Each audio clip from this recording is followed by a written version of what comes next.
Dalibor Dvorský pred bránou a gól! Dvorský môže vystreliť, ešte sa však rozhodol pre prihrávku Fajtovi, ktorý sa natláča. Nie je to gól, Dvorský doráža, gól! Dalibor Dvorský v 30. minúte posiela Slovensko do vedenia. Do zabránkového priestoru a Roman to prečítal správne. Videl, že tam nie je obránca, ktorý by mu zabránil v tom, aby mohol výjsť takto spoza bránkovej čiary a ísť do backendového zakončenia. Ten puk sa odrazil a naspäť k Daliborovi. Repčík posúva Dvorskému a prechádza pred bránkovisko. Dvorský, Štrbák. Ešte by to chcelo strelu aj zo Sikorziska. Dvorský, ponúka, dáva gól!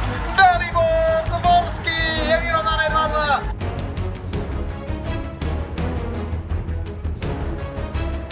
Dvorskému, Čukarovi. Teraz však Dalibor Dvorský pred bránou a gól! Dalibor Dvorský sa... Peť Mešárová, prihrávka na Dalibora Dvorského, ten si počkal a dáva nádherný gól! A teda aj to sebavedomie, ktoré v dnešnom zápase z neho srčí, tak ilustruje táto situácia.